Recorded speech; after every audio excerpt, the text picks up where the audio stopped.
We're back, and I am in this last top row to go around. So I've already turned my corner, and I'm starting to go down. I'm almost finished, and then when I finish off here, I will show you how to weave in your ends using a small tapestry needle. And it depends on the size of tapestry needle that you need for your crochet. Just depends on the size of yarn that you're using. You want to be able to make sure that your yarn can fit through the eye of the needle, and you don't want anything that's real sharp. Tapestry needles are a little more blunt than a sewing needle on the end. If you get poked with it, you're really not going to hurt yourself or start bleeding, which is a great thing. So that's always a good thing. And here we are coming to the end of this cloth. On this side, I have just a couple more stitches. 1 and 2. So now that I'm here at the end, this is my row of crochet. Right here is my single crochet that I did to turn that corner. So what I'm going to do is I'm going to go into that single crochet.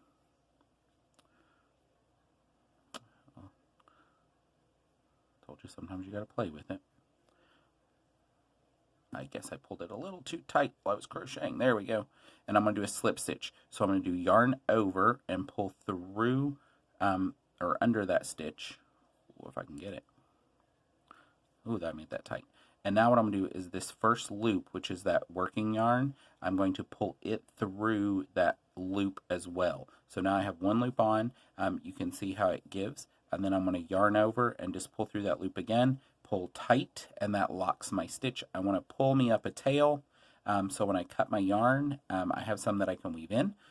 That's pretty good. I usually do 4 to 5 inches or so, and then I just snip it right in the middle. So snip.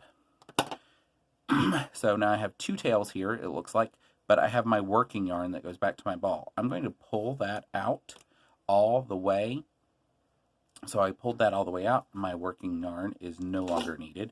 Now I have a tail. I can't crochet it in like I did on in that foundation row, so I've got to weave it in. So what we do is we just thread our needle.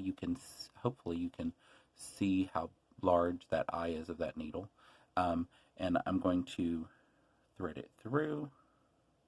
Again, I said these are pretty blunt because they're tapestry needles. If you can see that point there, it's pretty blunt.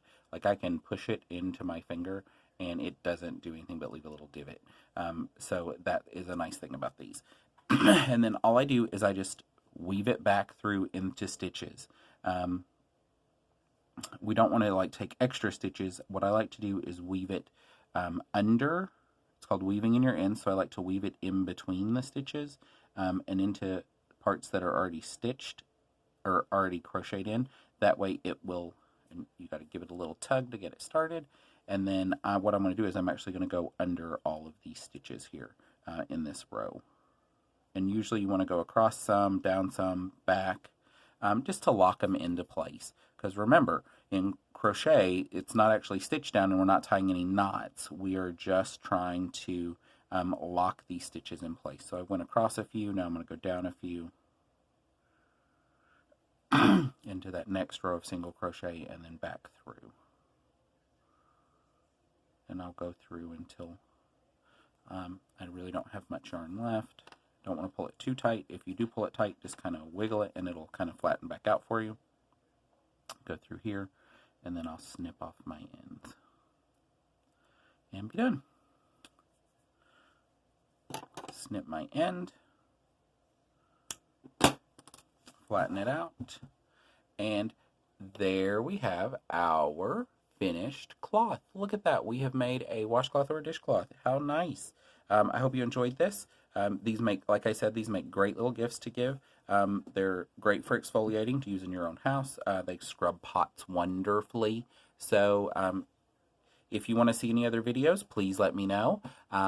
Send me a message or whatever. And remember the hashtag, #Fibers for Life. Can't wait to see what you create.